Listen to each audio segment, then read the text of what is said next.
حضرت ابراہیم بہت بڑے مہمان نواز تھے، صرف قربانی نہیں دیتے تھے، سارا سال بہت سارا لنگر، بہت سارا کھانا پینا، بہت ساری چیزیں جاری رہتی تھی۔ اور جتنے غریب لوگ تھے فلسطین کے، ان کو پتا تھا کہ حضرت ابراہیم علیہ السلام کا لنگر جاری ہے فلسطین میں جب آپ کا قیام تھا۔ ایک دفعہ ڈھیروں مہمان آ گئے اور کھانے کو کوئی چیز نہیں۔ حضرت سارہ اور جناب ہاجرہ دونوں اس وقت موجود تھیں۔ وہ کہنے لگی ابراہیم بہت سارے مہمان آ گئے تو کیا کریں؟ جناب سارہ کہنے لگی کس طرح کر کے ان کی مہمان نوازی کروں؟ اور حالات یہ ہیں کہ قحط پڑا ہوا ہے فلسطین میں، مصر میں، دور دراز علاقوں میں۔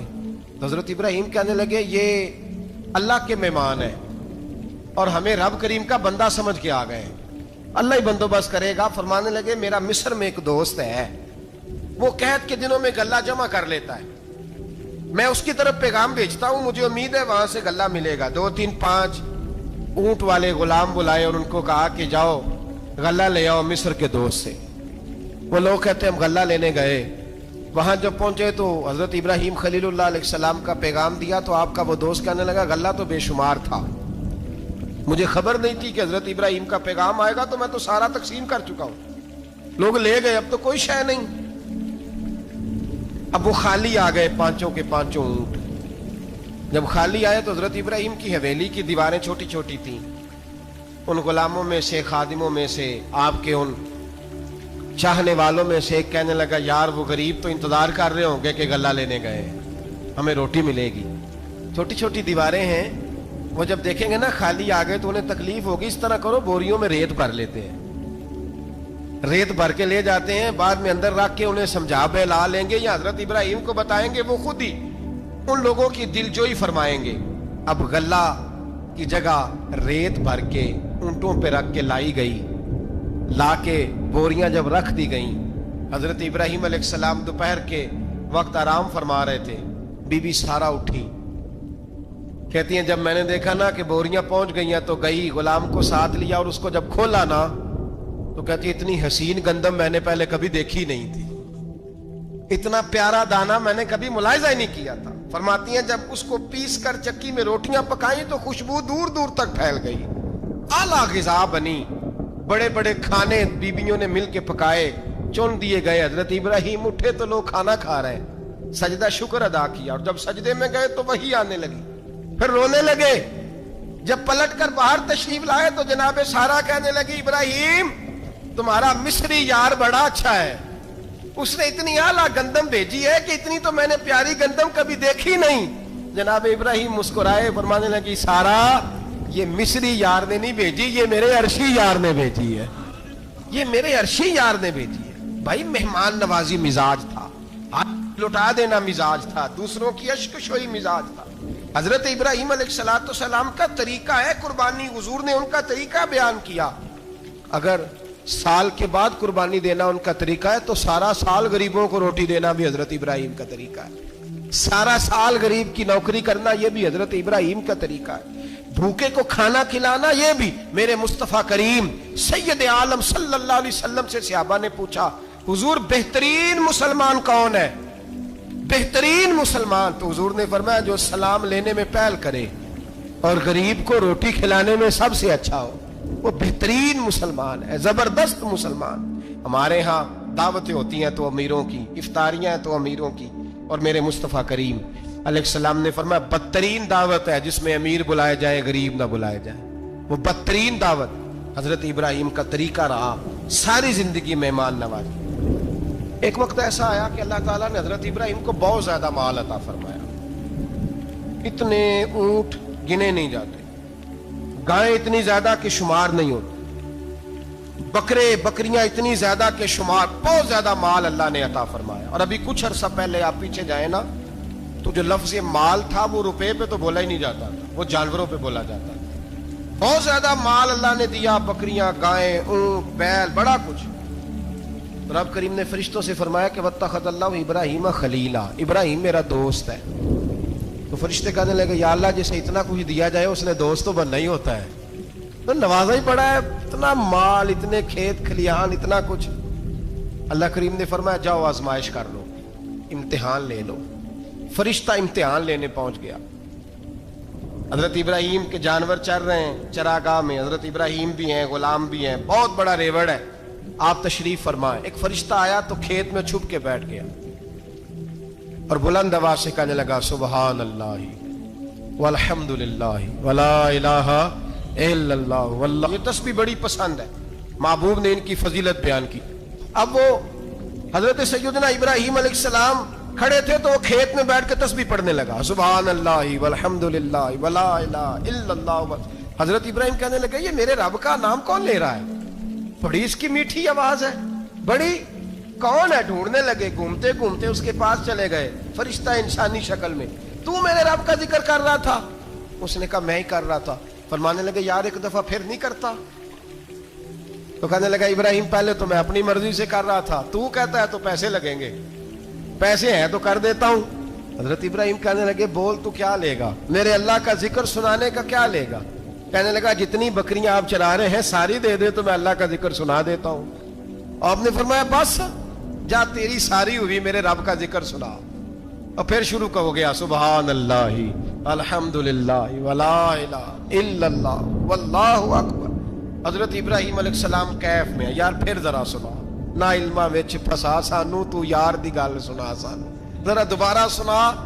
میں پھر سنایا، ایک دفعہ پھر کہا، فرشتہ کہنے لگا بس جی آپ کے پیسے پورے ہو گئے۔ حضرت ابراہیم کہنے لگے چل ایک دفعہ اور سنا۔ کہنے لگا پیسے لگیں گے، تو کیا لے گا؟ کہنے لگا گائیں بھینسیں ساری میری۔ فرمایا بس یار اتنی قیمت، تو سنا صحیح، سارا کچھ ہی تیرا۔ پھر شروع ہو گیا سبحان اللہ والحمدللہ ولا الہ الا اللہ واللہ اکبر۔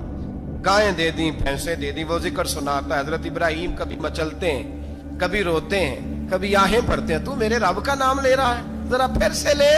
کیف جاری ہے۔ کہنے لگا بس بھائی۔ حضرت ابراہیم فرمانے لگے تو اور لے لے جو لینا ہے، مجھے ذکر سنا۔ اس نے کہا ابراہیم بکریاں میں لے چکا، گائے بھینسیں میں لے چکا، اونٹ رہ گئے، سارے لے لوں گا پھر ذکر سناؤں گا۔ فرمایا جا تیرا ہوا تو ذکر سناتا رہ، میں دیتا ہوں۔ دے دیا، کچھ دیر ذکر کیا تو اب خاموش ہو گیا۔ حضرت ابراہیم خلیل اللہ علیہ السلام فرمانے لگے ذکر سنا۔ کہنے لگا ابراہیم اب تیرے پاس دینے کو کیا ہے؟ ہر چیز تو میں لے چکا۔ آپ فرمانے لگے یہ گائے بھینسیں بکریاں چرانے کے لیے تجھے کوئی نوکر ملازم بھی تو چاہیے نا، تو اس طرح کر مجھے رکھ لے، میں روٹی نہیں مانگوں گا، کھانا نہیں مانگوں گا، تو اللہ کا ذکر سناتا رہنا، میں تیرے جانوروں کی نوکری کرتا رہوں گا۔ حضرت ابراہیم علیہ السلام نے جب یہ کہا نا، فرشتے کی آنکھوں میں آنسو آ گئے۔ تر دامنی پہ شیخ ہماری نہ جائیے، ہم دامن نچوڑ دیں تو فرشتے وضو کریں۔ فرشتہ رو پڑا اور کہنے لگا ابراہیم مجھے سینے سے لگاؤ، آپ واقعی اس قابل ہے کہ اللہ آپ کو اپنا دوست بنائے، واقعی اس قابل ہے کہ رب آپ کو اپنا۔ حضرت ابراہیم علیہ السلام کا خدا سے محبت کرنے کا نرالا انداز، اور میرے بھائی یہی محبت انہیں میرے مصطفیٰ سے بھی تھی۔ ایک نبی گھر بنا رہا ہے، دوسرا بنوا رہا ہے۔ حضرت اسماعیل علیہ السلام پتھر اٹھا کے لا رہے ہیں، جناب ابراہیم بنا رہے ہیں۔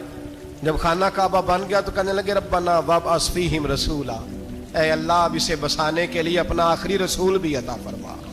نبی پاک فرماتے ہیں میں دعا ہوں حضرت ابراہیم کی، اور حضرت ابراہیم سے رب کریم نے فرمایا چل ابراہیم کوئی چیز دے، تو کہا یا اللہ تینوں ہی تیرے نام پہ قربان کرتا ہوں، تیری ہوئی ساری، ہر شے تیری۔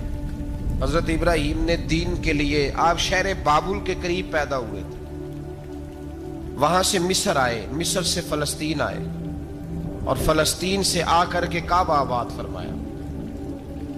زندگی سفروں میں گزری، سفر ایک تکلیف والی چیز ہے، پر حضرت ابراہیم نے وطن چھوڑ دیا، گھر چھوڑ دیا۔ جان بڑی عزیز ہوتی ہے، تو حضرت ابراہیم نے جب دین کے لیے نکلے تو جد و جہد کی، گھر کے اندر بھی گھر کے باہر بھی۔ آپ کے والد کا نام طارق ہے، وہ توحید پرست تھے، ایماندار تھے، پرہیزگار تھے۔ آپ کے چچا کا نام آزر ہے، وہ بت پرست تھے، بت بیچا کرتے تھے۔ حضرت سیدنا ابراہیم علیہ السلام جب میدان عمل میں نکلے تو حضرت ابراہیم علیہ السلام نے اپنے گھر سے جہاد شروع کیا، لڑنا پڑا۔ گھر کے اصولوں سے، چچا نے جو رواج بنائے ہوئے تھے اس رواج سے ٹکرائے۔ فرمایا میں اپنے گھر کے اندر یہ بت پرستی نہیں ہونے دیں گا، چچا کو ایک دفعہ نہیں بار بار 100 دفعہ سمجھایا. آپ کا چچا بت بنا کے بیچا کرتا تھا. حضرت ابراہیم علیہ السلام تھوڑے بڑے ہوئے تو کہنے لگا کہ چلو میرے ساتھ, تم بھی بت بیچنے ہیں, ہمارا کاروبار ہے. حضرت ابراہیم ساتھ نکلے تو بت پکڑا ہے, گندے پانی کے اندر اس بت کو ڈبوتے ہیں, کہتے ہیں کسی نے خریدنا ہے تو خرید لو, نہ یہ نفع دے سکتا ہے نہ نقصان دے سکتا ہے, جو اپنا آپ نہیں بچا سکتا تمہیں کیا بچائے گا, خریدنا ہے تو خرید لو. چچا کہنے لگا تو کاروبار چمکا رہا ہے کہ تباہ کر رہا ہے. گھر میں بڑے معاملات خراب ہوئے, جھگڑے ہوئے, لیکن حضرت ابراہیم علیہ السلام ایک منٹ کے لیے بھی اپنے گھر کے اندر بھی کمپرومائز کرنے کو تیار. یہ تھوڑا مشکل میں نے پہلو چھیڑ دیا ہے, یہ تھوڑا مشکل پہلو چھیڑ دیا ہے. تھوڑا سمجھدار آدمی ہے پر بیوی سے پردہ نہیں کرا سکتا, سیانا ہے, پنچایت کا بندہ ہے, جو اس سے آپ کہیں گے وہ بات یہ سنائے گا, لیکن کہتا نہیں جی میں نے کوشش کر لی ہے. اس قسم کی کوشش ہے صاحب, کیسے ہو گیا؟ حضرت ابراہیم علیہ السلام نے گھر کے اندر سے فرمایا نہیں کرنے دوں گا. گھر کے اندر بھی ٹکرائے, فرمایا تم جو بھی ہو پاش پاش کیا چچا کے اصولوں کو, اور باہر جب نکلے تو صرف علاقے کے چیئرمین سے نہیں ٹکرائے, ایم پی ایم این اے وزیر مشیر سے نہیں ٹکرائے, سپر پاور نمرود دنیا کا واحد حکمران تھا اس وقت, دوسرا کوئی حکمران ہی نہیں تھا, اکیلے حکمران سے جا کر ٹکرائے. کوئی ساتھ فوج نہیں تھی, کوئی ساتھ ان کے طاقت بظاہر دنیا داری کی کوئی نہیں تھی, پر حضرت ابراہیم جا کے ٹکرائے. اور میرے رسول پاک صلی اللہ علیہ وسلم نے سند بیان کی, فرمایا افضل الجہاد کلمۃ الحق عند سلطان الجابر. فرمایا سب سے افضل جہاد یہ ہے کہ تو ظالم بادشاہ کے سامنے کھڑے ہو کے حق بات بیان کر دے, یہ سب سے بڑا جہاد ہے, یہ سب سے افضل الجہاد کلمۃ الحق عند سلطان الجابر, سب سے بڑا جہاد. حضرت ابراہیم کھڑے ہو گئے, سپر پاور سے ٹکرائے. یہاں ہم لوگ حکمتوں کا شکار ہیں, دیکھیں گے, کریں گے, سوچیں گے, اور مولوی صاحب کو ویسے کہتے ہیں آپ پرہیز کریں سیاسی باتوں سے. بھئی اللہ کے ہر نبی نے جا کے وقت کے ظالم حکمران کو لتاڑا ہے, للکارا ہے, یہ تو مشن انبیاء ہے. حضرت سیدنا ابراہیم علیہ السلام نے جو اس کو جا کے کہا کہ تو جھوٹ بولتا ہے, تو جھوٹا ہے, تو خدائی کا دعویٰ کرتا ہے, تو بہت بڑا ظالم ہے. اور قرآن مجید نے اس ساری بات کو بیان فرمایا. حضرت ابراہیم علیہ السلام سے کہنے لگا میں رب ہوں, تو آپ نے فرمایا میرا رب تو وہ ہے جو زندہ کرتا اور مارتا ہے. تو پھر آپ حق بات بیان کریں گے تو اللہ مارے گا کہ بندہ مارے گا؟ کچھ بھی نہیں ہوتا, کیونکہ زندگی موت کس کے ہاتھ میں ہے؟ اللہ کے ہاتھ میں. زندگی موت اللہ, کچھ بھی نہیں ہوتا. انسان صحیح سمت کا تعین کرے اور صحیح چلے. حضرت علی شیر خدا سے کسی نے کہا تھا کہ آپ کے بڑی دشمنی ہے, کوئی محافظ رکھ لیں. آپ فرمانے لگے موت خود بہت بڑی محافظ ہے, وقت سے پہلے آتی ہی نہیں, بڑی محافظ ہے وقت سے پہلے. علامہ نورانی رحمت اللہ تعالیٰ علیہ کراچی جیسے شہر میں رہا کرتے تھے, جہاں گام گام پہ خطرہ تھا. لوگوں نے کہا حضرت اتنے بڑے لیڈر ہو, آپ کی جماعت کی 62 سیٹیں ہوئی قومی اسمبلی میں, ایک ایسا وقت بھی آیا تو کوئی ایک آدمی بندوق والا. آپ فرمانے لگے مجھے ضرورت ہی نہیں, اس لیے کہ جس خدا رسول کے لیے میں نکلا ہوں وہ خود ہی حفاظت کرنے والے ہیں, ضرورت نہیں ان چیزوں. تو بھائی حضرت ابراہیم ٹکرائے, اور آپ کا انداز کیا ہے؟ جا کے کہا کہ تو نہیں, خدا وہ ہے جو زندہ کرتا. اور اس نے ایک بیوقوفوں جیسی دلیل دی.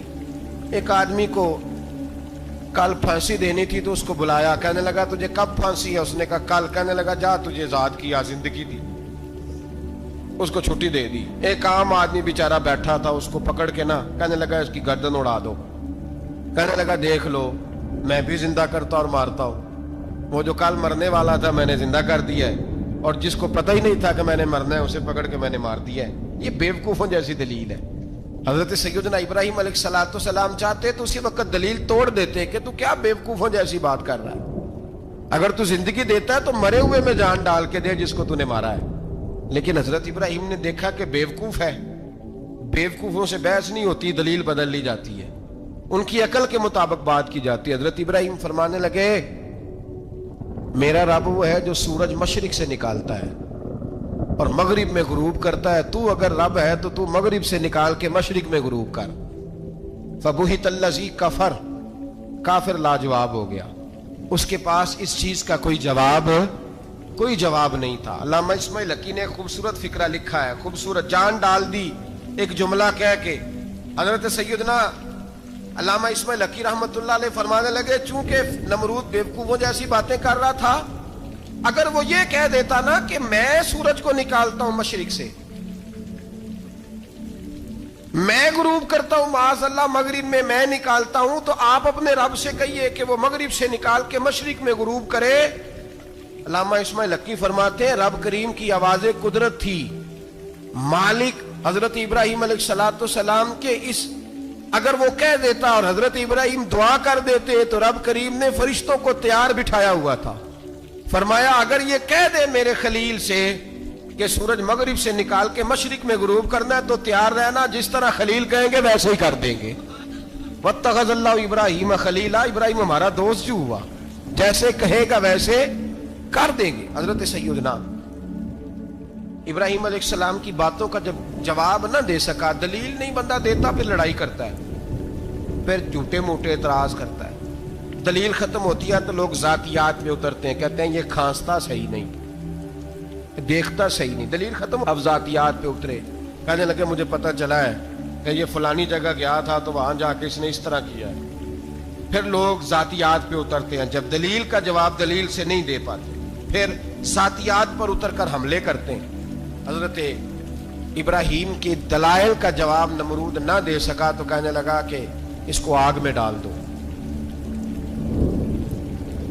قوم گئی ہوئی تھی ساری، آپ نے بات سنی ہوئی ہے، میں نے صرف اشارہ دینا ہے، میلے پہ تو حضرت سیدنا ابراہیم علیہ السلام نے سارے بت توڑ دیے، کلاڑا بڑے بت کی گردن پہ رکھا، واپس آئے کہنے لگے بت کس نے توڑے ہیں؟ تو فرمایا اس سے پوچھ لو جس کی گردن پہ کلاڑا ہے۔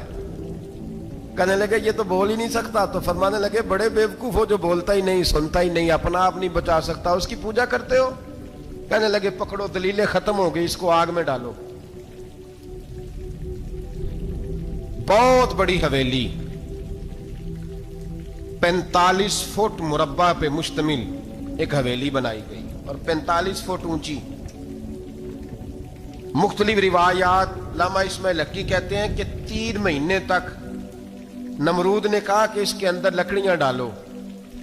لوگ پوچھنے لگے کتنی دنیا جلانی ہے؟ کہنے لگا بندہ تو ایک جلانا ہے پر بندہ بڑا تگڑا ہے، ایک بندہ۔ 3 مہینے لکڑیاں ڈالی گئیں، اور لوگوں کی جو تہمات ہوتی ہیں نا وہ بڑی عجیب ہوتی ہیں۔ تہمات میں نے بڑی تفصیل سے رمضان المبارک میں گفتگو کی تھی، بدشگونی تہمات لوگ لیتے ہیں، اس وقت بھی لوگ تہمات کا شکار ہو گئے، عقیدہ بگڑ جاتا ہے تو وہ عجیب و غریب باتیں کرنے لگتا ہے، تہمات کا شکار ہو گئے۔ بیبیاں نظر مانتی، میں بیمار ہوں اگر صحیح ہو گئی تو اتنے من لکڑی دوں گی حضرت ابراہیم کی آگ جلانے کے لیے۔ ایک عورت لے کے جا رہی ہے لکڑیاں، ایک نیک دل آدمی نے اس سے پوچھا کہاں جا رہی ہو؟ کہنے لگی میں نے منت مانی تھی تو حضرت ابراہیم علیہ السلام کو معاذ اللہ جلانے کے لیے لکڑیاں لے کے جا رہی ہوں۔ تو وہ رب کریم کے بندے کہنے لگے تو ڈھونڈتی رہے گی، تجھے وہ جگہ ملے گی نہیں۔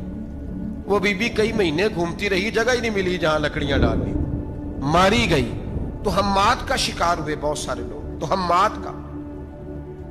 بھائی تہمات دین کے اندر منع ہے، تہمات دین میں کوئی نظر ماننا، کوئی کسی بزرگ کے مزار پہ جا کے سالے ثواب کے لیے کوئی چیز ماننا، یہ تو درست ہوا، لیکن غیر شرعی نظریں مان لینا کہ میں آ کے گرد چکر لگاؤں گا، میں جناب وہاں جا کے یہ والا تماشا کروں گا، میں دھاگا باندھوں گا، میں رسا کاٹوں گا، میں وہاں گندے ہو سے پانی پیوں گا، ان کی شریعت اجازت، یہ تہمات ہیں، بدشگونی ہے، دین میں ان کی کوئی گنجائش۔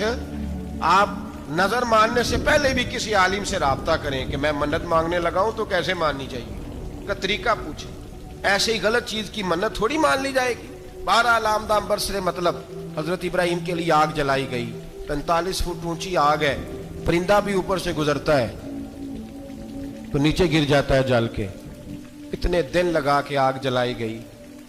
اب حضرت ابراہیم کو جلایا جانے لگا ہے۔ یہاں تو موجیں ہے نا، جو کسی ادارے کا سربراہ ہے اس کے لیے موج ہے، کسی جگہ آفیسر بن گیا تو موج ہے، پیر صاحب کے لیے موج ہے، علامہ صاحب کے لیے موج ہے، خطیب صاحب کے لیے موج ہے۔ جلنا کس کو پڑتا ہے؟ وہ حال ہی کوئی نہیں رہا الا ماشاء اللہ، وہ لوگ گزر گئے، جو تکلیفیں سہ کے کام کرتے تھے. گزر گیا زمانہ, حضرت سیدنا ابراہیم علیہ السلام کو جلایا جانے لگا ہے, تو اب اتنی بڑی آگ ہے تو ڈالیں کیسے؟ شیطان نے تجویز دی کہ منجنیق بناؤ. منجنیق, بڑے بڑے بانس باندھ کے ان کے نیچے رسا باندھو. وہ جس طرح جھولنے کے لیے جھولا بنایا جاتا ہے, اس طرح ایک منجنیق پرانے زمانے میں اس میں پتھر رکھ کے پھینکے جاتے تھے دشمنوں پہ. وہ منجنیق بنائی گئی کہ دور سے حضرت ابراہیم کو پھینکیں گے. ہاتھ حضرت ابراہیم کے باندھ دیے, پاؤں مبارک باندھ دیے, پوری زمین پہ ایک نام لینے والا خدا کا. اور اس کو آج رسیوں میں جکڑا ہوا ہے.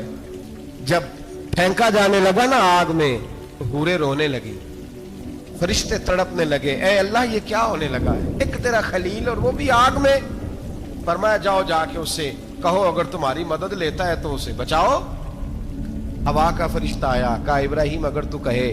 او بھائی ان چیزوں کو کہانی سمجھ کے نہ سنا کریں, یہ داستان نہیں, یہ وہ طریقے ہیں جو ہمارے رسول نے ہمیں اپنانے کا حکم ارشاد فرمایا ہے. جو عقیدے, یہ وہ نظریات ہیں جو ہمیں اوڑھنے کو کہا گیا. اپنے رب کریم کی رضا پہ راضی رہنے کے یہ وہ خوبصورت مواقع ہیں صوفیاء نے جن کو بنا کر سمجھا کر ہم تک پہنچایا ہے. یہ ہے اہل طریقت کی باتیں. وہ کہتے ہیں یار جس حال میں رکھے راضی رہنا ہے. حضرت ابراہیم علیہ السلام کو پھینکا جا رہا ہے, فرشتہ آیا, اے اللہ کے خلیل اگر حکم دو تو اتنی ہوا چلاؤں کہ نمرودی جل جائے سارے, آگ ان پہ پھینک دی جائے. آپ نے فرمایا تو جا, تجھ سے مجھے کوئی کام نہیں. تھوڑی دیر کے بعد پانی کا فرشتہ آیا, کہا حضور اتنی بارش برساؤں گا کہ آگ بجھ جائے گی. فرمایا تو جا, تجھ سے کوئی کام نہیں. اب جب منجنیق میں رکھ دیے گئے, آگ میں جانے کا لمحہ ہے, تیاری ہے, حضرت جبریل امین حاضر خدمت ہوئے. کہا ابراہیم کوئی حاجت؟ فرمایا تجھ سے کوئی نہیں. کہا چلو مجھ سے نہیں تو رب کریم سے ہی بات کر لو, مجھے پتا ہے میں چھوٹا ہوں, آپ مجھ سے مدد کیوں لوگے, رب کریم سے ہی بات کر لیں. تو حضرت ابراہیم کہنے لگے جبریل یہ بتا, رب کو نہیں پتا اس کا خلیل کس حال میں ہے؟ اسے نہیں پتا میں کس حال میں ہوں, میرے ہاتھ بندے ہیں, پیر بندے ہیں آگ میں, اسے نہیں پتا. بتایا تو اسے جاتا ہے جسے خبر نہ ہو. تو اگر اسے پتا ہے, اگر وہ جلانے پہ راضی ہے تو میں بھی جلنے کو تیار ہوں, میں تیار ہوں, میں تیار ہوں. اسے کہو ٹھیک ہے. حضرت سیدنا ابراہیم علیہ السلام کو منجنیق میں ڈال کے جو پھینکا آگ میں, یا نار کونی بردم و سلاما علی ابراہیم, اللہ نے فرمایا اے آگ میرے ابراہیم پہ ٹھنڈی بھی ہو جا اور سلامتی والی بھی ہو جا. حضرت ابراہیم کو دو فرشتوں نے بٹھا دیا زمین پہ. پھول کھلے ہیں, کونپلیں مہک رہی ہیں, کلیاں خوشبو دے رہی ہیں. حضرت ابراہیم نے سر سجدے میں رکھ دیا, سبحان اللہ والحمد للہ ولا الہ الا اللہ واللہ اکبر. حضرت ابراہیم اللہ کی تسبیح پڑھنے لگے, رب کریم کا شکر بجا لانے لگے. نکلے وہاں سے, کچھ دن گزر گئے, نکلے, حکم ہو گیا ابراہیم علاقہ چھوڑ دو. حضرت ابراہیم علیہ السلام وہاں سے نکل کے مصر آئے, چچا کے پاس ٹھہرے. انہوں نے اپنی بیٹی جناب سارہ کا نکاح کر دیا. کچھ آگے بڑھے تو ایک ظالم بادشاہ سے ٹکرائے. اس نے ایک شہزادی, ایک بادشاہ کی بیٹی قید کی ہوئی تھی, جناب ہاجرہ نام تھا. ان کو قید سے چھڑا کے ساتھ لائے. حضرت لوط علیہ السلام بھی ساتھ. یہ 4 لوگوں کا قافلہ چلا, فلسطین میں جا کے پڑاؤ ڈالا, گھر بار چھوڑا, تبلیغ شروع ہوئی. حضرت ابراہیم کے گھر میں 2 خواتین ہیں, ایک آپ کی بیوی ہیں, ایک حضرت ہاجرہ ہے. اولاد کوئی نہیں, بڑا میوہ ہے میٹھا. گھر وہی آباد ہوتا ہے جس میں بچے روتے ہیں, گھر ہوتا ہی وہ ہے جس میں بچوں کی چنچناہٹ ہوتی ہے, بھن بھناہٹ ہوتی ہے. حضرت ابراہیم نے ایک بچہ روتے ہوئے دیکھا تو آنکھوں میں آنسو آئے, کہنے لگے ربی حب لی من الصالحین, یا اللہ مجھے بھی نیک اولاد عطا کر دے. حضرت سارہ نے سن لیا, کہنے لگی ابراہیم شاید میرے بطن سے تو آپ کو نصیب نہیں, ہاجرہ سے نکاح کر لو. جناب ہاجرہ سے نکاح ہوا. اللہ تو بڑا بے نیاز ہے, رب کریم نے حضرت اسماعیل جیسا خوبصورت بیٹا عطا فرمایا. بیٹا کالا سیاہ بھی ہو تو سینے کی ٹھنڈک ہوتا ہے, پر یہ تو وہ بیٹا ہے جس کی پیشانی میں نور محمدی چمکتا ہے صلی اللہ علیہ وسلم. حضرت سیدنا اسماعیل علیہ اتنے خوبصورت. اب جس بیوی کے ہاں بیٹا تھا, بیٹھنا اٹھنا بھی زیادہ اس کے پاس, آنا جانا بھی اس کے پاس, توجہ ادھر ہو گئی. جناب سارہ رشک کرنے لگی. ایک دن کہنے لگی اسے چھوڑا جنگل میں, وادی غیر ذی زرع, مکے کے پاس. بھائی ایک بیٹا عالم دین بنا لو، کہنے لگا روٹی کہاں سے کھائے گا؟ تیرے 5 بیٹے ہیں، کو حافظ قرآن بنا، کہتے روٹی کہاں سے کھائے گا؟ وہ بچہ بھی کہتا ہے میں کہاں سے کھاؤں گا؟ حضرت ابراہیم علیہ السلام تو چند مہینے کا بچہ چھوڑ آئے، تو کہاں سے روٹی کھائی حضرت اسماعیل نے؟ کہاں سے کھائی ان کی اماں نے روٹی؟ بھوکے مر جاتے ہیں یہ سارے۔ میں بڑے ذمہ داری سے کہا کرتا ہوں کہ جتنی خوبصورت روٹی اللہ کریم دین کے خادموں کو عطا کرتا ہے شاید کسی اور کے نصیب ہوتی ہو، لیکن ہم لوگ توجہ ہی نہیں کر رہے، ہمارا ذوق ہی نہیں بن رہا، ہم یہ محنت ہی نہیں کر رہے کہ قوم کو مستند علماء کی ضرورت ہے، علاقوں کے علاقے خالی ہیں، ادھر ہمارا مزاج ہی نہیں بن رہا، توجہ ہی نہیں دین کی خاطر۔ اور پھر چلے بچے تو بعد کی بات ہے نا، جو ابھی خود جوان ہے وہ بھی تو یہ دعا، ایک صاحب مجھے کہنے لگے میں دعا مانگ رہا ہوں اللہ مجھے بیٹا دے تو میں اسے دین پہ لگاؤں گا، تو میں نے کہا آپ بھی بوڑھے نہیں ہوئے، آپ خود ہی لگ جائیں، بیٹا تو ابھی آئے گا تو لگے گا نا، تو آپ تو اس وقت ہے تو آپ تو پہلے لگے نا صاحب، 2 گھنٹے تو نکال کے آئے، دین سیکھنے کو کافی ہے۔ آپ اتنی لمبی سوچ رہے ہیں کہ بچہ آئے گا تو بڑا ہوگا تو وہ جائے گا تو دیکھی جائے گی، ابھی تو آپ ہیں تو آپ تو آؤ۔ حضرت ابراہیم نے بچہ وہاں چھوڑا۔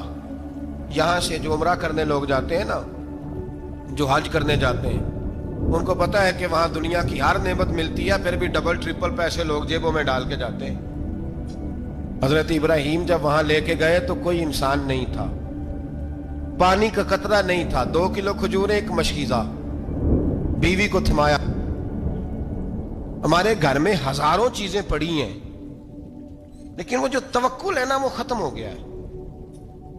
اللہ دے گا، حلال حلال پہ قناعت کرے، جائز جائز پہ بھروسہ کرے، رب کریم عطا کرنے والا ہے، وہ مزاج ختم ہو گیا۔ حضرت سیدنا ابراہیم علیہ السلام 2 کلو کھجوریں، ایک مشکیزہ پانی کا دے کر کے، اور وہاں بٹھایا آپ نے اپنے بچے کو اور اپنی زوجہ جناب ہاجرہ کو، اور بٹھا کر کے یہ واپس پلٹنے لگے تو حضرت ہاجرہ سلام اللہ علیہ نے آواز دی، کہا ابراہیم کس کے سہارے پہ چھوڑ کے جا رہے ہیں؟ جہاں آب زمزم کا کنواں ہے نا، جو لوگ گئے ہیں جنہوں نے صفا مروہ کی صحیح کی ہے، صفا مروہ سے باہر نکلے نا، سرکار کی ولادت کا مقام ہے، اس جگہ پہ آب زمزم کا کنواں تھا، وہاں حضرت سیدنا ہاجرہ کو بٹھایا، کوئی چیز نہیں، کوئی درخت نہیں، کوئی کھیت نہیں، کوئی پانی نہیں، کوئی کنواں نہیں، وہاں بٹھایا، اور بٹھا کر کے نکلنے لگے تو جناب ہاجرہ فرمانے لگی ابراہیم کس کے سہارے پہ چھوڑ کے جا رہے ہو؟ کہنے لگے اللہ کے سہارے پہ۔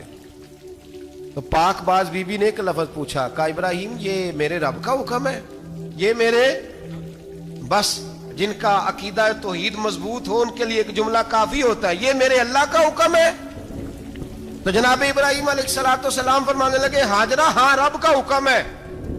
جب یہ لفظ کہے تو چاہیے تھا نا حضرت ابراہیم تسلی دیتے، تو بی بی صاحبہ تسلی دینے لگی، عرض کرنے لگی ابراہیم اگر اللہ کا حکم ہے تو پھر آپ ہماری فکر نہ کرنا، اگر یہ رب کا حکم ہے تو پھر ہماری فکر نہ کرنا، جس رب نے ہمیں یہاں تک پہنچایا ہے وہ ہمیں کبھی بھی ضائع نہیں فرمائے گا، پھر فکر نہ کرنا۔ حضرت ابراہیم آ گئے، بات آپ نے سنی ہوئی ہے، اشارہ کرنا مقصود ہے۔